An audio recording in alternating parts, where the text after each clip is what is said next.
Cars 2 has got to be one of the most vitriolically hated movies in animation history, and I truly don't understand why.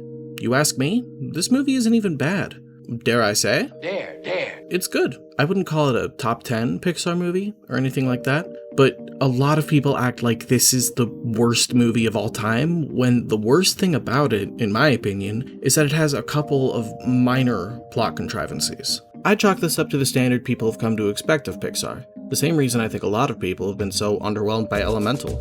I'm sure that movie is fine. I don't know, I haven't seen it yet, but people have come to expect every new Pixar release to be mold-breaking in some way, and that's just not a realistic expectation for them to meet.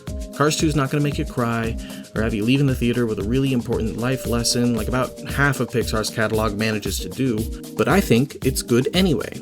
And I don't mean that ironically. So in this video, I'm going to talk about why that is. I'm going to go over what I like about the movie, and give my take on a lot of the negative criticisms that it's received over the years. But first, I just want to emphasize that this is only my opinion. If you watch all of this and you still hate Cars 2 by the end, that's fine. You are under no obligation to leave this video agreeing with me.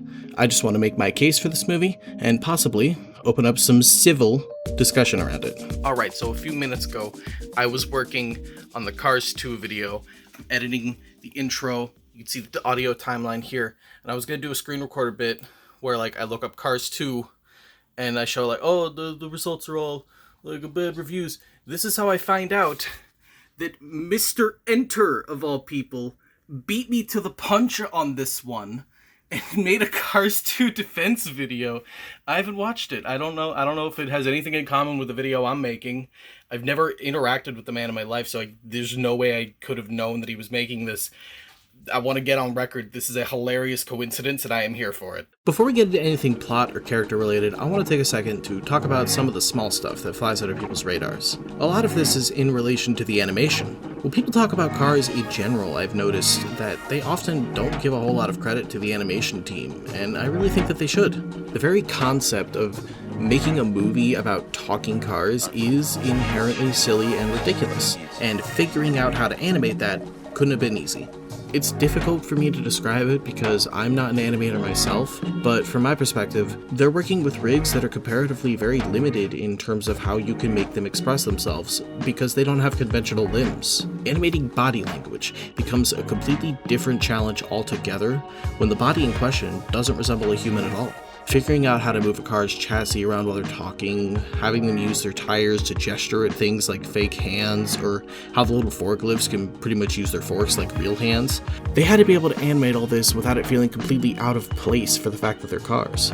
Obviously, they could take some liberties, considering how ridiculous the concept even is, but the reason it seems so simple in action is because they do it well, and I don't think the process of learning how to do that could have been easy. It's something I think the entire franchise deserves more credit for.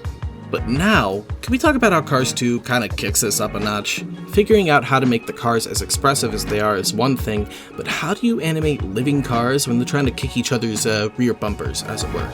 Typically, when you go to make a car-adjacent action sequence, you do a classic chase scene, and there are quite a few of those in this movie. I think they're all pretty entertaining. But how do you make cars fight each other in close quarters? Actually, I'll admit, there's not a whole lot you can do with that. That's why there's only 3 of those scenes. I like them though. It's a lot of cars ramming into each other and spinning out while pushing against each other. They're just short little tension builders where cars are sometimes brutally murdered. This movie is the highest kill count of any Pixar movie, and most of those kills are because of Finn McMissile. Can we talk about Finn McMissile? Chat, please. I've been trying to talk to you about Finn McMissile all day. Dude uses magnets on his tires to just chuck a car under an elevator, shoots the elevator down, blows up a ship with a bunch of mines, blows up part of an oil rig, and kills like 10 cars that are chasing him. Dude's out for blood. Or, oil, in this case. This is a car spy movie, after all, and Finn is pretty much the poster child for that idea. In spy movies, being a badass that kills people and having a myriad of ridiculous gadgets is pretty much a staple of the genre. So naturally, you put that idea in cars, and you give us a car with a bunch of ridiculous gadgets built into it. In the opening scene alone, Finn McMissile is shown to have grappling hooks built into his brake lights, magnet tires that let him drive up metal walls, and later we see him chuck a car with it, like I mentioned before. He has a camera built into one of his headlights, shootable zip lines under his chassis, and submachine guns inside his size door frames. I'm sorry, you can call Cars 2 stupid all you want, and you're right a little bit, but this is really creative, and you won't convince me that it isn't. This is one of the biggest criticisms that people have of Cars 2. Why did they make it a spy movie? I'd like to propose a different question. Why make a franchise about talking cars to begin with? The answer to both of those questions is why not? I mean, come on.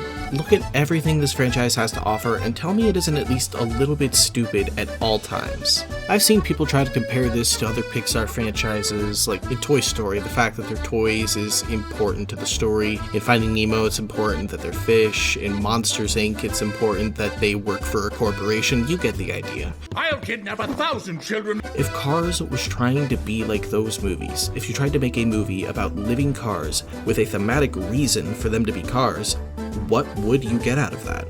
A movie about cars being alive in the human world but trying to hide it? That would be a lot more limited than something like Toy Story because of their size.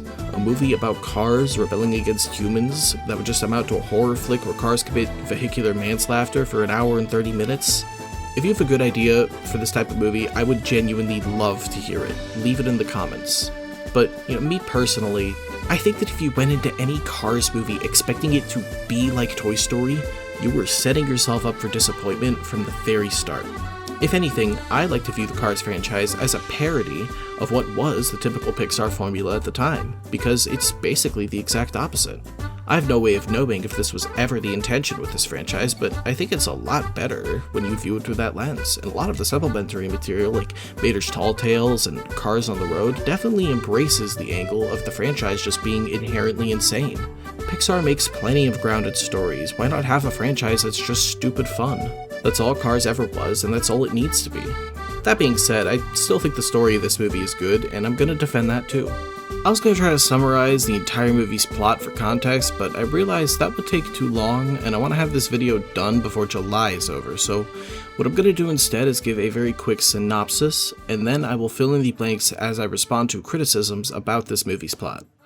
Spoilers for Cars 2, I guess, if anybody watching this video even cares. Story centers around a conspiracy being perpetuated by an oil tycoon. Okay, let me start over. British spies Finn McMissile and Holly Shiftswell are working on a case that involves a secret society of lemon cars, that is, cars with serious mechanical problems, using an electromagnetic pulse emitter to make alternative fuel look bad by blowing up cars that are using it. They're doing this at the World Grand Prix, where Miles Axelrod is debuting his new alternative fuel All in All. And they're doing it because they happen to own the biggest untapped oil reserve in the world, and they want to scare people out of using alternative fuel so they can make bank when people start using regular gas again. Lightning McQueen and Mater happen to be at the World Grand Prix, but when Lightning McQueen gets mad at Mater for embarrassing him, they go their separate ways. Mater tries to go back to Radiator Springs, but comes into contact with Finn McMissile, and because of an encounter he had with a different spy earlier in the film, Finn and Holly are convinced that Mater is a spy himself, so they enlist his help in trying to uncover the person behind this lemon car caper. You got all that? Good. Let's start with Lightning McQueen. To understand Lightning in this movie, let me talk about Cars 1 for a second. Specifically, his friendship with Mater and how big of a role that plays. In Cars 1, Mater plays a similar role to Donkey in the first Shrek movie. He's the one who gets Lightning to start coming out of his shell and appreciating the simple life. Sally and Doc play a big role in this as well, but Mater is the one that sets it all in motion. But another thing about their dynamic that I haven't seen anybody point out is how Mater is the same kind of car that Lightning doesn't want to be around at the beginning of the movie. No more rusty old cars. What's wrong with rusty old cars? You couldn't possibly be feeling remorse, of all things. In Cars 1, Lightning only learned to take things slower and to personally appreciate the world and people around him. But he still has more to learn, and that's where his arc in Cars 2 comes in. In this movie, Lightning is still very much thinking like a celebrity, concerned about his image, and I don't think that totally contradicts what he learned in 1. Especially after winning 4 Piston Cups prior to this movie's events, I don't think it's unrealistic for Lightning to still be concerned about the way that people look at him, even if he's learned to be a more grounded person. You take the ego that he had in 1, humble it, and in its place, you get insecurity.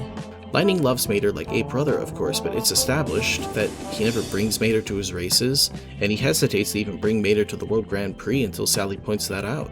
We learn why that is at the opening party in Japan being held by Miles Edgeworth. Lightning is constantly trying to keep Mater in check so as to keep him from embarrassing him, and when Mater leaks oil at the party, we'll come back to that later, Lightning snaps at him. Here's the thing though, Mater isn't hurting anyone, and nobody's even laughing at McQueen, other than Francesco Benerli, but that guy's just kind of written to be a comical jerk. At the worst, Mater definitely doesn't understand the culture of the area, but he isn't being rude. In fact, he's going out of his way to be polite to everybody he talks to. One thing I will criticize about this is the second time Lightning snaps at Mater, because in this case it's because of a spy-related misunderstanding that he lost the first race, which doesn't tie into his arc here. But the story needed the characters to be separate for the rest of their arcs to play out the way that they do, and I quite like what comes after this, so it's something I choose to look past. For Lightning, the rest of the movie is spent reflecting, and he basically realizes a lot of what I just said. Mater is Lightning's best friend, and Lightning was only concerned about Mater's behavior because of how it reflected on him, which isn't a good mentality to have in my opinion. If you're going to be angry with the way someone acts, it shouldn't be because it makes you look bad. It should be because they did something genuinely bad. And as I previously established, that's not what happened with Mater at all. This Mater is a close friend? He's my best friend. Then why would you ask him to be someone else? This is the crux of Lightning's arc. If Lightning cares about Mater as a friend, it shouldn't bother him if other people view him differently because of their connection. What's important is that Mater is a really good friend to Lightning, and he should value that instead of worrying about how it reflects on his image. Maybe it could have gotten more time to be fleshed out, but I think it's fine the way it is, especially because this isn't really Lightning's movie. That brings me to the spies. Right out of the gate, this was one of the most common criticisms I saw for this movie. Because Mater acts, quote, like an idiot, the spies should have realized that Mater wasn't a spy. I have a couple of angles I'm going to tackle this from. First, why don't the spies realize it? It's very easy to just say this shouldn't have happened, but I haven't seen anybody say much more about it than that. Here's my take. They didn't realize that Mater isn't a spy because they are spies themselves. Think about all your favorite spies. James Bonds, Kurt Megas, Will Smith pigeons. Think about what being a spy actually is. It's going deep undercover to uncover things that are often hidden in plain sight. It's reading between the lines to see things that normal people wouldn't. Because Finn McMissile and Holly Shiftwell are spies, they would be used to things not being the way they seem. So it makes sense that they would assume that Mater is putting on some sort of act. He is subverting their expectations by simply existing the way he seems on the surface. That leads me to my second point. How does this serve the story? I think that Mater's relationship with the spies serves to enhance his arc. Finn and Holly look beyond who Mater is on the surface to find the ways that he can be helpful. Primarily, it's Mater's knowledge on lemon cars that he picked up from being a tow truck that comes in handy the most. He points out that the makes and models of all the henchman cars are lemons. He points out the very specific British car parts in this photograph of the bad guy's engine. This knowledge isn't something Finn or Holly would have picked up on during their spy work. They only learn these things because of Mater. But while this is happening, Finn and Holly are also bringing Mater's own insecurities to the surface, because they aren't knowingly acknowledging who Mater really is, and Mater realizes this. This culminates in this scene halfway through the movie, where Finn is praising Mater for the brilliance of his supposed persona, and Mater's just sitting there like, damn, this is how everybody really sees me? I tell you, that's the genius of it. No one realizes they're being fooled because they're too busy laughing at the fool. Brilliant. This is a direct parallel to Lightning's arc in this movie. While Lightning is learning to stop caring about how Mater affects his image, Mater is coming to grips with the very concept of having an image to begin with. Knowing and understanding that many other people view him in a negative light, even though he goes out of his way to help whoever he can. By the climax of the movie, this has affected Mater to the point where he doesn't believe he can do anything to stop the bomb that's been planted in his air filter.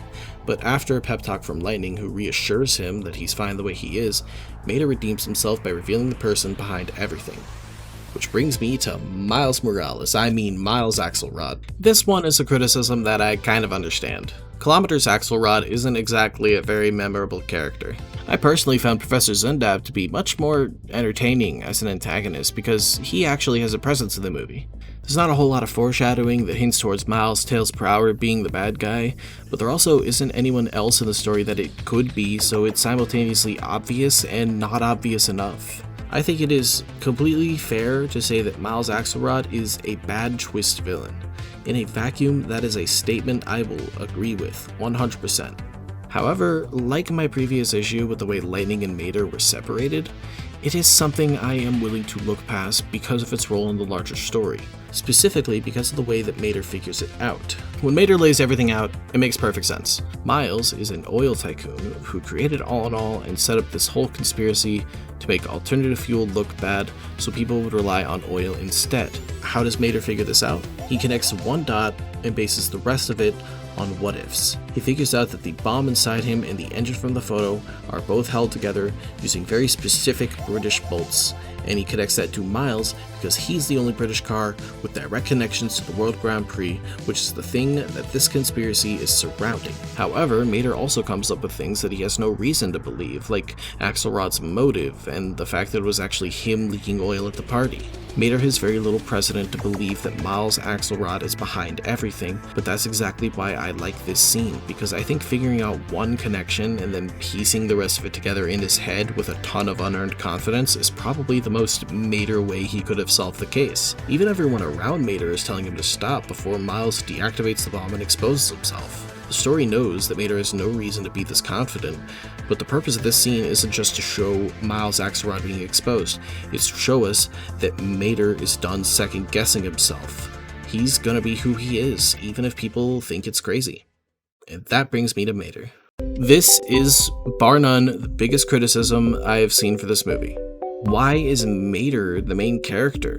Why did they take a comic relief character from the first movie and make him the star of a story that is completely unrelated to the first? Well, what if I told you that this movie does tie into the first? In fact, what if I told you that this movie is a deliberate parallel of the first? Cars 1 is about Lightning McQueen, a hotshot pro racer who gets stranded in a small town and learns to appreciate the slow life and the people around him. Cars 2 is about the opposite. Cars 2 is about Tow Mater, a simple tow truck from a small town seeing the world for the first time and learning that life is significantly more complicated than anything he's used to. But as much as the world may change around him, he learns that the only thing he doesn't need to change is himself. In Cars 1, when Lightning comes to Radiator Springs, he is challenged in ways he never would have been on the road or the racetrack, but he also comes to appreciate life in ways he couldn't because of that. In Cars 2, Mater is roped into a conflict that never could have taken place somewhere like Radiator Springs.